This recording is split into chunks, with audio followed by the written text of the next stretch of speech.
Welcome to the Lockpick Village. We are the open organization of lockpickers, an international nonprofit organization dedicated to teaching hobbyist lockpicking, sometimes called lock sport. This is the TOOOL Introduction to Lockpicking talk, where we will teach you real lockpicking over the course of the next 20 to 25 minutes. To begin with, though, we have some rules. Because we are the good guys, the white hat hackers, ethical lock sporters, we have two rules that we're very serious about. First, don't pick locks which you don't own, which includes the locks in your apartment or the other institutions that you're at. And also, don't pick locks upon which you rely. We want lockpicking to improve your safety and improve your ability to control your surroundings, not damage the locks or damage your personal safety. So follow those two rules, help us improve the impression of lockpickers, and help yourself stay out of trouble. The type of lockpicking we're talking about today is pin tumbler lockpicking, and it has two tools involved. Not one, not three or more. It's two hands with two different tools doing two different tasks inside the lock. In Hollywood, you'll see them stick any old thing, a piece of chewing gum, a pen inside the lock, and what do you know? It just falls open. In the real world, though, picking this type of lock takes two different tools with two different tasks. I show you this slide here so that you can see it at least once right before we talk about how it's actually done. As for the type of lock, that pin tumbler lock, well, that's the famous lock profile that you've seen just about every day if you're in North America and many places outside North America. Whether you see that shape in a deadbolt or a padlock, or any time that you see that familiar curvy shape, that's the pin tumbler lock. And since about 1865, it has been what we mean when we say lock in North America. You're used to seeing it from the outside. What you're probably less used to seeing is the inside. Let's go past that front face and look behind it. Here's your X-ray view and some vocabulary terms. There's a lot of terms here. The one I want you to focus on is that one right in the middle, that blue pin, which we call the driver pin. Obviously, they're not red and blue in real life, and we can't really refer to them as one pin, two pin, red pin, blue pin, nor can we refer to them as top and bottom pin, because in Europe, when they have these types of locks, they can often be inverted. And since they've been doing this longer than we have, they win. We don't call them top and bottom. We give them functional names. And the driver pin's job is to push down on that key pin. The key pin holds the driver pin up, and the spring makes sure that gravity doesn't affect what happens with those pins. If you want to think about it, the driver pin is the lock because it's the piece that's half in and half out of that plug, that yellow plug that turns. If the driver pin sits right there, then the lock stays locked, and the spring and the key pin are just there to make sure that unless and until the proper key is entered, that driver pin is in the way. We talk about the driver pin being in the way. What we mean is it's at this dotted line called the shear line. The shear line isn't a part of a lock, it's a place, or it's really an absence of thing, which is the separation between, again, the plug that turns and the housing that doesn't. As long as there's something at that shear line, usually the driver pin, the lock is locked, won't turn, and won't open. Here's what it looks like when you try to turn the lock with the driver pin still in place. It wobbles a little bit, but it doesn't open. Think of that driver pin as saying, no, no, still no, try again, I'm locked. The way to change that is with a key. All the key's job is to displace, fill up that space so that the key pin rises up, which in turn pushes the driver pin up. And as soon as the driver pin is past that shear line and there is nothing at the shear line, i.e. the key pin is all the way in and the driver pin is all the way out, there's nothing blocking the plug can turn and the lock can open. If you take multiple driver pins, multiple key pins, and multiple springs, and you all put those in a lock body, you have a real, honest to goodness, bought it at the hardware store lock. This is the lock at rest. A few things you'll notice about it. First, the driver pins are all in line at the shear line, and they're all identical. Also, the springs are all identical up here. Even though they look like they're different sizes, they're just doing what springs do in filling up space. The key pins are where the difference comes in. Key pins, some are short, some are tall. That's where the variation lock to lock comes from. And by definition, the key for that lock is the reciprocal of each of those key pins. Notice that the pins don't fall all the way down to the bottom of the lock because there's a hole. The hole that each pin is drilled into is just the right size to make sure that even though this area down here looks like it's just empty space, it's actually a little notch so that the pins don't fall all the way down to the bottom and that there's room for the key. Now, if you have the right key for the lock, it slides in, you'll watch the driver pins go up and down, the key pins go up and down, and when it's finished, there's a nice clear shear line. You pull the key back out, everything returns to its resting state, and the lock is locked again. One more time, the springs give way, and then they push everything back down to its resting state, to its new resting state with a clear shear line. If you have a key that is almost right, you have a lock that is almost locked. In this case, this key is right in the first position, third, fourth, and fifth position, but the second position, it doesn't lift the key pin quite high enough, which means the driver pin isn't lifted quite high enough, and there is still one driver pin at the shear line. This lock is almost open, but almost is not good enough. It's still locked.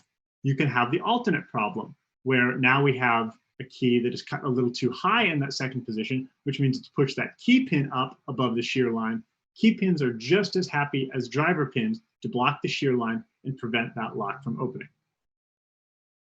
But of course, where we're going, we don't need keys. So if you came here just to learn about keys, then you can go, you know everything there is to know about pin tumbler keys. If you want to learn about lockpicking, then kick your brain into overdrive, because this is the complicated part here. In a perfect world, lockpicking would not be possible. Now, that wouldn't be a perfect world for all of us that love teaching lockpicking and love doing lockpicking.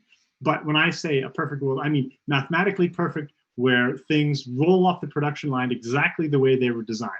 Here is a schematic view of a lock. We've taken that plug and we've taken all the springs, key pins, and driver pins out of it, and we're just looking at the holes that they go into. You'll notice that those holes are perfectly in line, which means when you try to give that plug a turn after you filled it with springs, driver pins, and key pins, each one of those driver pins that is right on the shear line, every single one of them says together and in unison, no, stop, go no further, the right key isn't in here, this lock will remain locked. And they agree on that. And that would be great if such a lock existed, because it would be unpickable. Reason being, the only way to open the lock would be to lift each and every one to the right height at the right time. And if you can do that, then you have what's called a key. In the real world, however, no lock is perfect. So what you see here is the downsides of mass production. Cheap locks, not bad locks, just inexpensive locks built with different priorities in mind, cost effectiveness being one of them. So here you see the chipping, the marring, the misalignments, the rusting that comes from a real world piece of equipment. As a result, if you put key pins into it, then you'll see that they don't all align. In fact, up here at the top, the holes have drifted fairly far to the left, and down here at the bottom, the holes have begun to drift to the right.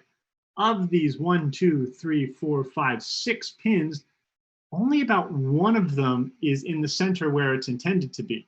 All the rest of them wobble a little bit. So here's what it looks like in the real world. We've taken this plug again, and we've redrawn it to be schematic of what you'd see in a real lock in the real world that was manufactured off a real manufacturing line. And you'll see that all the holes are still there, but now they wander a little bit. We put this dotted line here to make it a little bit more obvious. And you can see that the 1, 2, 3, 4th pin here is the most out of line. If they are not perfectly in line, then by definition, one of them has to be the most out of line. In this case, in this particular example of a lock, it's the 4th pin that is the furthest to the right, which means if we were to give that plug a turn, well, it wouldn't open because it's not that bad, but what it would do is it would stop on the one and only one driver pin that is actually in the way, which is the one furthest to the right. So you can think of it as 5 pins, but now instead of agreeing whether the lock should stay closed, 4 of them are silent. They don't even notice the plug is being turned. One and only one of them is saying, stop, go no further. In other words, you've paid for 5 pins worth of security, and you're only getting this 1 pin worth of security right now because of manufacturing tolerances in the lock. So it stands to reason that if this is the one and only 1 pin that is blocking your progress, if you could reach inside the lock with some sort of lock pick and lift up on that key pin, it would lift up on the driver pin. And if you manage to get that driver pin above the shear line, then nothing would be stopping the lock from turning, and it would turn. How far would it turn? Not a lot, just until it stopped at the next pin that was in the way. On this diagram, it might be the first one. You have to figure that out for yourself, lock by lock, pin by pin. Remember, these are not intentional. These are manufacturing defects or manufacturing tolerances, but that's the nature of hacking. Given an inch or given a fraction of a millimeter, we will take a mile. This allows us to pick each pin individually using only 1 lock pick. So let's go look back at that attempt without a key. If you turn the plug turns a little bit and then stops on that driver pin. We call that the binding pin. If you can find the binding pin, then your job is solve the binding pin. Lift up on it just enough such that the key pin pushes the driver pin above that shear line, and watch what happens, something magical. The plug turns under the driver pin and the driver pin can't go home again. One more time. Once the driver pin goes above the shear line, the door closes behind it and it traps it up there. In other words, it's mechanical autosave. It's like a ratchet mechanism, not designed that way. It's an effect of the manufacturing tolerances, and we're going to exploit the heck out of it to allow us to set multiple pins in a row until there are no more to set and the lock falls open. Here's what it looks like in practice. We're first going to tension the lock. If there's no tension, then you're not picking the lock, you're just lifting up pins and they'll fall right back down. You need to tension the lock to create that bind in the first place. Once you've created the bind, your next job, find the bind. Go through the pins sequentially, lift up on each one till you find one that has a little bit of a grind, crunch, creak, something, anything other than the squishiness that says it's not the binding pin, it's just the spring. This may take a little bit of practice, keeping track of where you are in the lock and learning how to feel the subtle differences between the pins. That's the skill of lockpicking. But as you get better at it, you'll be able to find each binding pin, push it up just the right amount, get the click, get the feedback, get the little bit of turn of the lock that tells you it's set, and then you go on to the next one. Do that for as many pins as there are in the lock, and the lock will just fall open. This is not like a big safe lock where you gotta chunk it open at the end, because you've been turning since the very beginning and taking away each and every obstacle to the turning. So if you just put the tension in, start turning, that same constant steady pressure will serve you all the way through the end. And every time you set a pin, the lock will turn just a little bit more until when you've removed all the pins in the way, it will just fall open. Now let's take a look at one of the most common problems in lockpicking that will stop you cold, especially if you don't know to be on the lookout for it. We call it overlifting, and that's when you replace one problem with another by putting the key pin up above the shear line where the driver pin normally is. You see this person picking along had a short one in the 4th position and another short one in the 3rd position, which means when it comes time to pick the last one with a little bit taller key pin, they lift it too high and it gets bound above the shear line. The only way to get out of this position is to release your tension down here, shake the Etch-a-Sketch, and lose all your progress. So just like getting a haircut or salting the soup, you can always go back and do more. It's very hard to go back and do less. So light hands, small movements. Remember how small these pieces are and avoid overlifting. You'll save yourself a lot of trouble. And of course, if you do get stuck, that's okay. Shake it out, shake your hands out, shake the lock out, start over. You'll do better next time. We've talked a lot about what this hand is doing using the lock pick, but let's talk about the unsung hero, the turning tool. A lot of very intelligent pickers will tell you very seriously that in all practicality, the turning tool is what picks the lock, because the turning tool is responsible for putting that all important, constant, steady pressure on the lock. As far as how to apply that pressure, well, first, we like using that big finger, the precision digit, and put it far out on the turning tool so that you can use leverage and amplify any feedback you get. Next question, how much turning pressure? And I will tell you honestly, there is good reasons to do light pressure and there's good reasons to do heavy pressure. And someone who tells you one or the other isn't wrong, they're weighing different things. We at the Lockpick Village tend to tell novice lockpickers, start off with light pressure. That has a lot more to do with not damaging the locks or the equipment than it does with being the most effective way to pick locks. A lot of very good lockpickers tend to use quite heavy tension, but very carefully modulated heavy tension. They use the right amount of tension to get the feedback from the lock. So experiment with the tension levels, but most importantly, don't put on more than you can confidently, comfortably, and safely use. As for the type of picks, you'll probably have a lot of picks in your kit. We call this one the hook. We call this one the half diamond because apparently triangle is too hard to say. This is sometimes called a rake, a snake rake. There's lots of varieties of cool little wiggly ones. When you're just starting off, we recommend starting with these two, either the half diamond or the hook, because they tend to promote the best practice and give you the most accuracy in picking one pin at a time. Now, as you're starting off, there's a tendency to figure out how you want to lift in the lock. You can put it against the bottom, you can put it against your finger, you can float it in midair, whatever works for you, mindful of the task that you're trying to do, which is feel very small things in a lock and get it to turn. So don't add any more friction to the lock than you need to, and don't rub up against the sides or other material in the lock more than you need to, but mostly it's a matter of personal choice, except that if you're doing something like this rocking lifting, I want you to make sure that lifting doesn't turn into crowbarring. These are precision tools, and if you're really digging, especially if you're using really heavy tension and you start getting really firm binds, there's a tendency to start crowbarring and the pick starts to bend, which means it's no good for anyone. If these are your tools, then that's too bad because you're out of tool. If there are tools, it's almost worse because then not only can we use it, but no one else can use it either, and it makes it harder to put on Lockpick Villages like we love to do.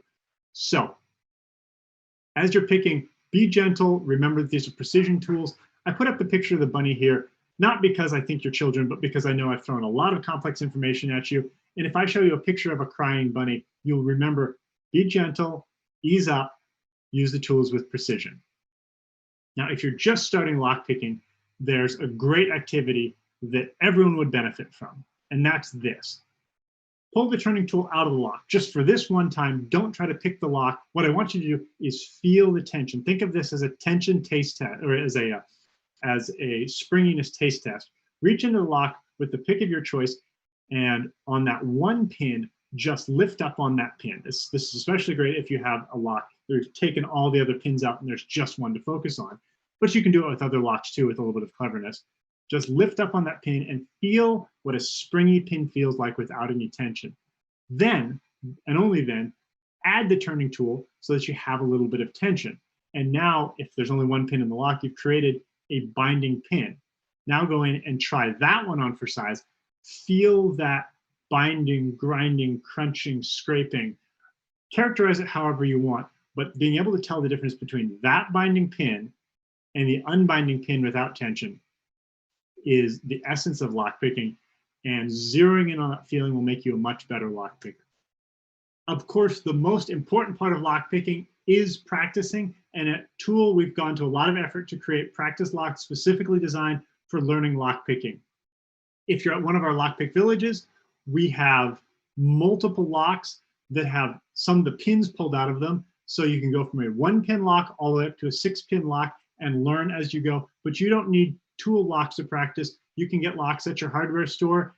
You might find padlocks like this. They work fine. They're cheap locks, but they'll teach you enough about lockpicking. You can also find just regular door deadbolt locks. It doesn't matter what type of locks that you get, as long as you sit down with them, you practice with them, and you have enough of them that you have the variety. So you're not learning how to pick a particular lock, you're learning how to pick locks in general. Because you're at home, I wanted to run you through some frequently asked questions that we often hear see if we can get you set up on the right path.